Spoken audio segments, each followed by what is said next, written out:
vers le 13h.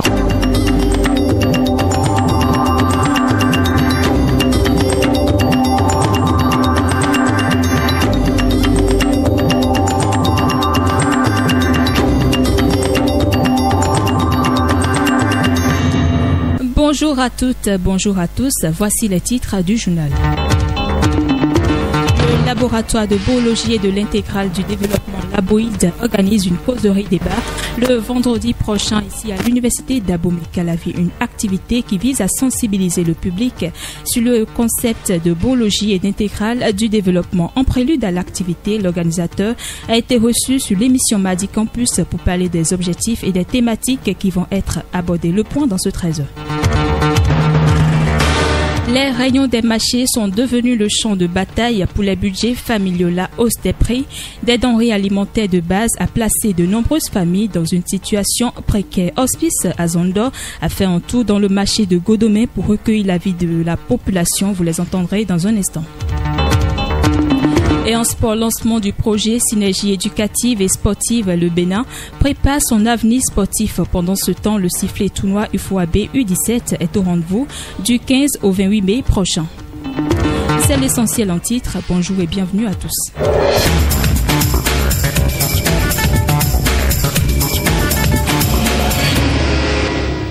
Le bureau d'union d'entités de la faculté des sciences économiques et de gestion BUE-FASEG en collaboration avec le cabinet Vital Limited Consulting organise ce vendredi une conférence sur l'emploi, marche de l'emploi, fonctionnement et outils de recherche est le thème sur lequel la conférence va se dérouler. L'amphithéâtre FASEG est le lieu qui va servir de cadre pour cette séance à partir de 8 heures. L'objectif est de permettre aux étudiants de tous bords de savoir rédiger un curriculum vitae professionnel et une lettre de motivation.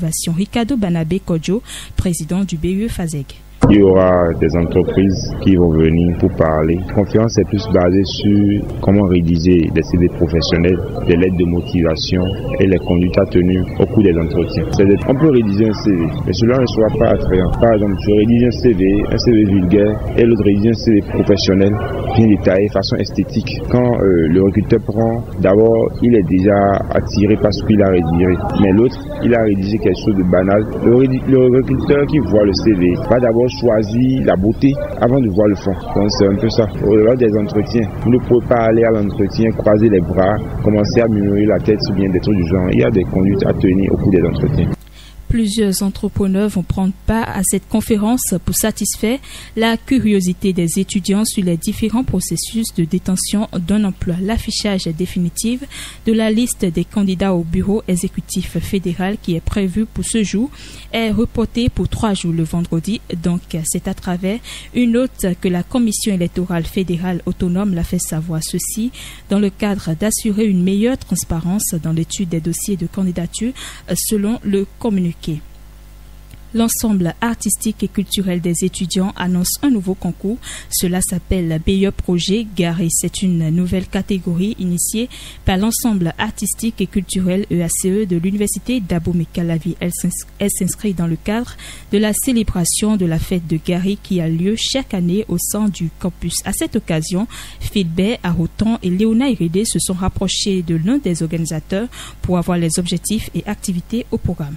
Le gari est non seulement un élément fondamental de notre alimentation locale, mais aussi un aliment essentiel de la culture béninoise. Contribuer à la valorisation du gari et à la construction d'un avenir où la farine du manioc occupe une place importante sont entre autres les buts principaux du meilleur de l'air du Gari 2024. Ella Eda, présidente du comité d'organisation. Nous organisons cette activité dans le but de valoriser le Gari, mettre en valeur le Gari, montrer à tout le monde que le Gari est bien pour tout. Parce qu'aujourd'hui, force est de constater que beaucoup de personnes pensent que le Gari c'est pour les étudiants, le Gari c'est pour les pauvres, le Gari c'est ça. Mais nous autres, à l'EACE, nous organisons la fête de Gari pour montrer à tout le monde que le Gari c'est pas seulement pour les pauvres, mais c'est pour tout le monde, jeunes comme vieux, enfants comme adultes. Plusieurs phases de sélection et de formation accompagnées des récompenses sont prévues à cette occasion. Ella Eda. Il y a le meilleur poète, le meilleur délayeur de Gari, art culinaire et le meilleur projet sur le Gari. Et c'est cette année que nous avons ajouté le meilleur projet du Gari, permettre aux gens d'avoir un projet qui permet de développer peu de mettre en pratique le gari, parce qu'aujourd'hui nous constatons que beaucoup de personnes disent le gari c'est seulement pour délayer. Or le gari permet plus de délayer et plus de préparer plusieurs mets et autres. L'activité va se dérouler du 29 au 31 mai prochain. Les participants peuvent s'inscrire au secrétariat de l'ensemble artistique et culturel EHE de l'université d'Abomey-Calavi. Je vous en disais un mot dans les titres. Le laboratoire de biologie et de l'intégrale du développement Liboïd organise une activité de causerie débat ici à l'université d'Abomey-Calavi. Elle est placée sous le thème « Connaissance de la pensée technologique du beau, quel impact sur le développement de l'Afrique ». En prélude à l'activité, le directeur scientifique du laboratoire a été reçu hier sur l'émission Madi Campus, compte rendu à Dotosa.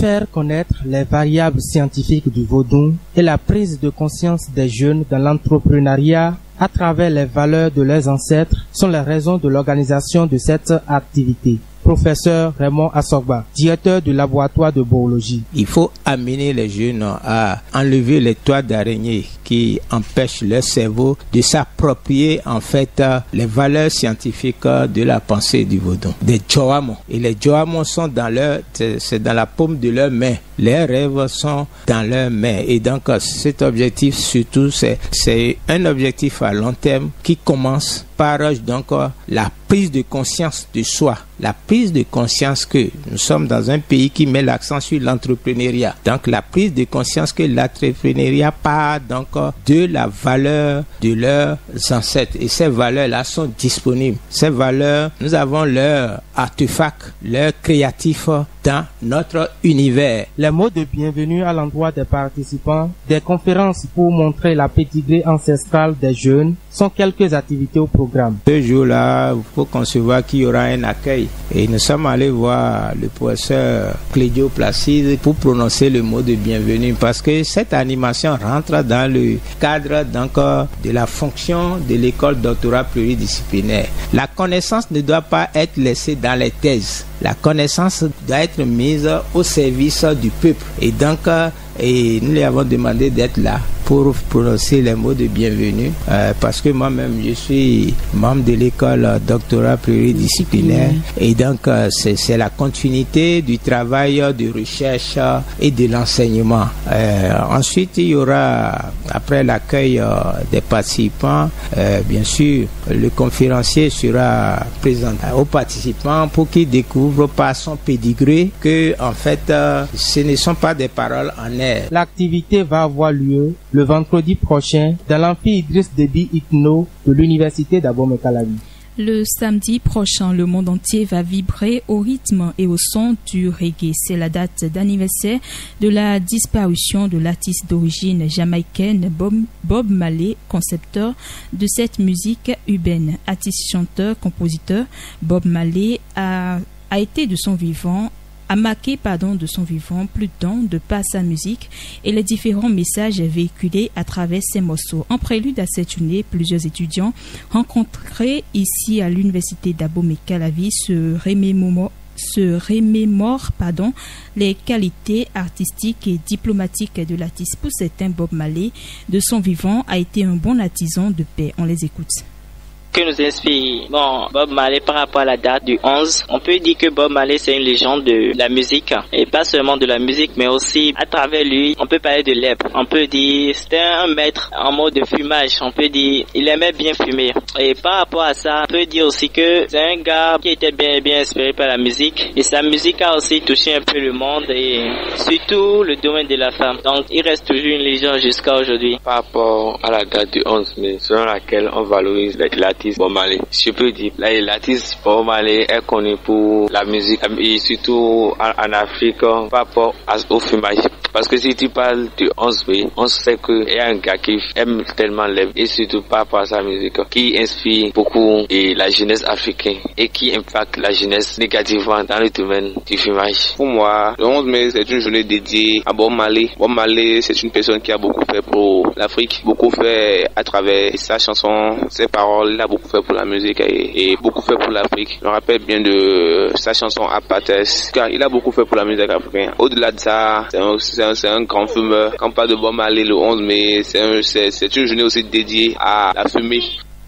Toujours dans le cadre de la célébration du 11 mai à l'université d'Abomey-Calavi, le comité d'action pour le développement de l'éthique et du social CADES organise le samedi prochain une activité dénommée Campus Santa Basse. Ceci dans le but de la promotion de l'éthique en milieu estudiantin. L'objectif est de sensibiliser la communauté estudiantine sur la non-consommation du tabac. Isaac Favi, membre du comité d'organisation. Le thème le dit, c'est Casata, Campus Centre, mais c'est tout le monde qui est invité, tous ceux qui se voient concernés. C'est vrai que la cible aujourd'hui, c'est les étudiants et on ne peut pas cumuler et l'éducation et la consommation additive de drogue. Non, il faudrait qu'on laisse parler notre tête et non de se laisser, de s'adonner au tabac, vous voyez. Et je pense que nous invitons tout le monde parce que des panels ont été prévus et il y a aussi même des gens qui ont eu à consommer le tabac un jour et aujourd'hui ils sont sains. Donc on va aussi les aider, comme j'ai beaucoup apprécié l'initiative de notre professeur, vous voyez. Et là ils vont voir en présentiel des gens qui ont vécu ce qu'ils sont en train de vivre aujourd'hui et qui, à l'heure où on est en train de leur parler, sont sains. Conférences, prestations artistiques, jeux, réseautage sont entre autres des activités au programme. L'activité Campus Santaba va avoir lieu le samedi prochain dans l'amphithéâtre Houdegbe de l'université d'Abomey-Calavi à partir de 10h. Parlons hygiène universitaire à l'université d'Abomey-Calavi.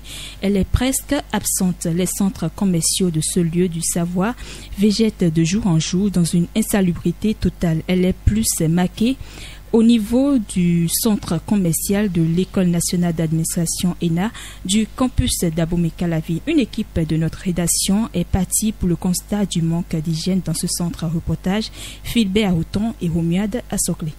Faute d'ananas, des sachets non dégradables, les eaux usées et les restes de nourriture sont des déchets retrouvés un peu partout dans le centre commercial de l'École nationale d'administration. Pour Jessou Brun, ancien secrétaire de ce centre, les bonnes dames sont en grande partie responsables de l'insalubrité qui y règne. L'insalubrité autour du centre commercial ici à l'ENAM est surtout remarquée au niveau des bonnes dames. Ceux qui font des recrutements massifs, des jeunes femmes, des jeunes gars, pour venir les aider à préparer et surtout à passer leur nuit dans l'enceinte de l'UAC.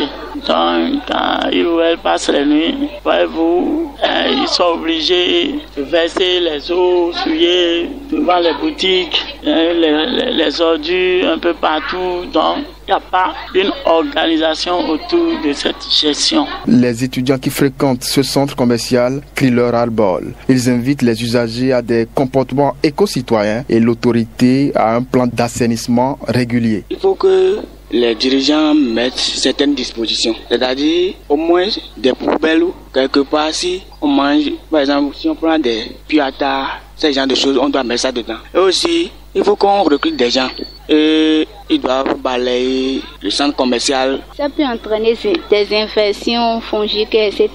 Maintenant, notre centre commercial ENA est vraiment ça. Nous allons aussi parler aux bonnes dames qui sont là. Elles vont prendre aussi soin de leurs entourages, car il y a des sachets un peu partout. Et je dois inviter les bonnes dames, surtout ceux qui vont aux centres commerciaux, à prendre soin de leurs entourages. Et je dois aussi inviter les dirigeants à sensibiliser les étudiants, inviter les étudiants à jeter les ordures dans les poubelles. Les bonnes dames rencontrées sur le site ont refusé de se prononcer sur le sujet.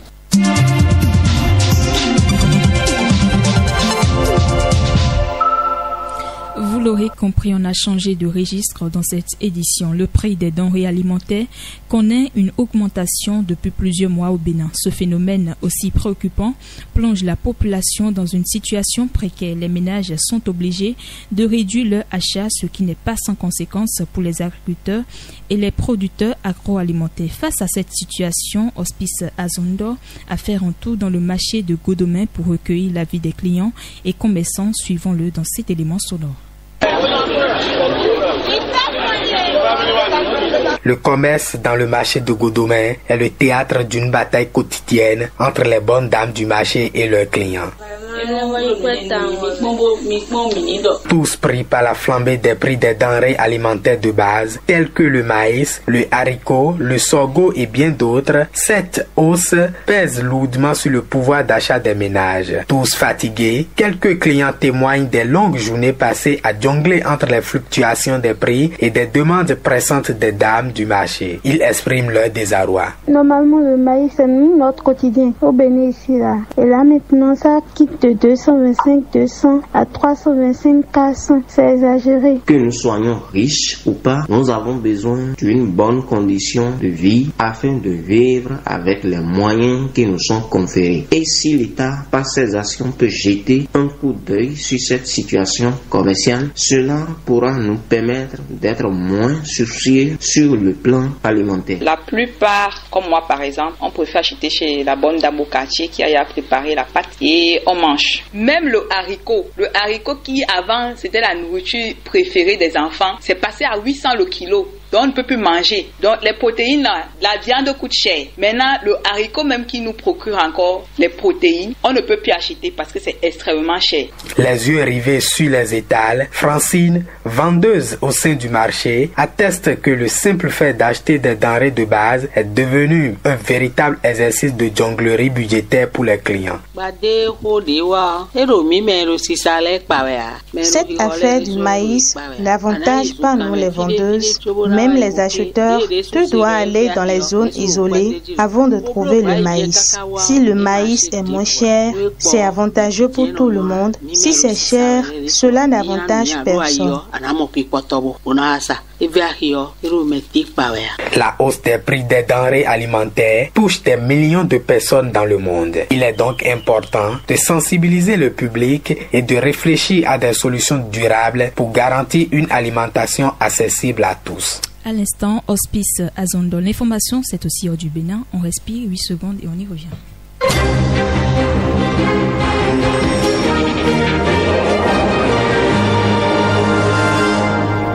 Et l'exercice, ce sera avec vous, Léona Hédé. Léona, bonjour. Bonjour, Johanna. L'Université de l'Abbé en Guinée a organisé hier un espace volontaire mobile au campus des études de Afia. Cela s'inscrit dans le cadre de la mission de l'Université de l'Abbé à promouvoir le volontariat et des apports à la solidarité internationale. Cet événement a été lancé par le recteur de la dite université, Chérif Fosso, en présence d'une délégation de France volontaire. Les buts principaux de cette initiative est de connaître le volontariat français, maintenir les relations avec les partenaires dans la communauté de l'Abbé, informer et sensibiliser les étudiants sur l'importance du volontariat et de la solidarité. La deuxième édition du Symposium international en Côte d'Ivoire s'ouvre ce jour. Il est co-organisé par 3 universités, Joseph Kizerbo, Félix Houphouët-Boigny et le pôle d'excellence Africa, est multiple sur les thèmes bien-être, savoir et pratique plurielle de soins. Durant 2 jours, ce symposium va s'articuler autour de 8 différents panels, à savoir le kinésithérapie santé. À cela s'ajoute une table ronde autour du thème soins autrement, s'assurer autrement. Il faut noter que à la fin de cette activité, les participants vont être attestés d'un parchemin. Le président ivoirien Ouattara a reçu en visite hier le Sénégalais Diomaye Faye. Que peut-on retenir de leur échange, Léona? La poignée de main était attendue. Le plus jeune président élu du continent a salué son homologue ivoirien de 38 ans sur l'esplanade du palais présidentiel. Après une audience d'un peu plus d'1 heure où il a été question de la situation sous-régionale, les 2 hommes se sont présentés devant la presse. Alassane Ouattara, président de la Côte d'Ivoire, a affiché tout son soutien au niveau président sénégalais. Je cite, que ce soit sur les questions de démocratie, que ce soit sur les questions de coopération régionale ou bien de la situation internationale, nous sommes totalement en phase. Fin de citation. Quant à Bazoum Diomaye Faye, souhaite que les relations commerciales entre les 2 pays se renforcent, notamment dans le secteur de l'agriculture et de l'énergie. Il a également appelé au dialogue au sein de la communauté économique des États de l'Afrique de l'Ouest pour apaiser les tensions politiques. Il faut rappeler, Johanna, que le premier ministre de Faye Ousmane Sonko va également se rendre au Mali et au Burkina Faso dans les prochains jours pour la conquête de la paix. Et pour finir avec vous, au Ghana, les jeunes sont appelés à s'enregistrer comme électeurs. Cet appel compte pour la deuxième session d'inscription sur les listes électorales afin de pouvoir voter lors du scrutin présidentiel de décembre prochain. La première journée hier a connu son lot d'incidents techniques depuis résolus selon la commission électorale guinéenne. Les électeurs non inscrits encore en majorité sont les jeunes qui disposent encore de 3 semaines pour s'enrôler sur les listes électorales. En tout, Joanard, ce sont plus de 600 000 Ghanéens qui sont attendus pendant une vingtaine de jours, majoritairement des jeunes, pour se faire enrôler. Bien à vous, Léona Hérédé. Le volet sport, c'est tout de suite. Le journal, la page des sports.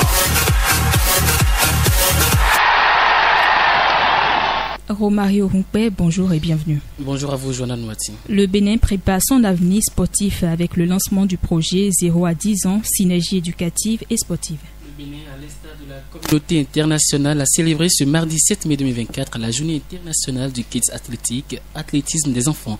En marge de cette célébration, le ministère des Sports, avec l'appui du ministère des Enseignements maternels et primaires, a lancé officiellement dans l'après-midi de ce mardi au stade Omnisport de Ouidah le projet 0 à 10 ans synergie éducative et sportive. Ainsi, 4140 enfants de 7 à 10 ans étaient présents ce mardi sur 23 stades béninois. Ces dirigeants de demain se sont égayés dans 19 épreuves, à savoir haie, relais, navette, type précision football, Formule 1, relais, slalom, vitesse haie, course de haie, course sur échelle de vitesse, endurance 8 mètres, saut en croix, saut en longue perche, course en sac, saut en longueur avec précision, saut de grenouille, saut à la corde, lancer de javelot et lancer de ballon panier, lancer à genoux, lancer arrière et lancer en rotation balle au poignet, endurance 1000 mètres. Un moment unique pour ces enfants qui ne demandent qu'à être mis dans les conditions optimales pour exprimer leur plein potentiel. Cette cérémonie officielle de lancement a connu également la présence des ministres des Sports Benoît Dato et des enseignements maternels et primaires, Saliman Karimou, du maire de Ouidah, Christian Rochenou, du président du Comité national olympique et sportif du Bénin, Julien Minavois, du président de la Fédération béninoise d'athlétisme, Ferrin Déon, du conseiller technique spécial du ministre des Sports, Jean-Marc Boko, et de plusieurs autres responsables politico-administratifs et sportifs. L'institution sous-régionale a sorti la liste des arbitres sélectionnés pour officier la compétition en ce qui concerne le prélude au tournoi UFOA-B. En ce qui concerne la prélude au tournoi UFOA-B qualificatif à la CAN 17 prévue à Accra.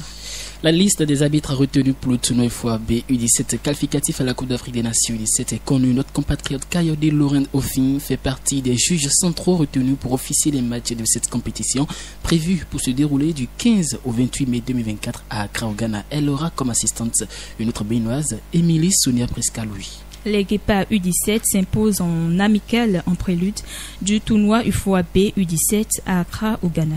Les poulains du sélectionneur Hubert Enfant ont livré ce mardi un nouveau match test, ceci dans le cadre des préparatifs du tournoi UFOA-B U17 qui va se dérouler à Accra du 15 au 28 mai prochain. Opposés aux jeunes de l'AS Révolution, club de la 4e division, les cadets béninois se sont imposés par un score d'1-0. C'est toujours bon pour la confiance de gagner, même si en deuxième mi-temps on a beaucoup souffert avec cette équipe qui est venue en seconde période beaucoup plus décidée à marquer, mais les garçons ont tenu à exprimer Hubert Enfort à l'issue de la rencontre. Cependant, ils pensent qu'il y a encore quelques aspects clés sur lesquels il faudra travailler pour mieux améliorer le contenu des Guépards U17. Il est à noter que la sélection cadette du Bénin va rallier Lomé dans les prochaines heures où elle va défier son homologue togolais en amical international avant de rallier Accra pour le tournoi.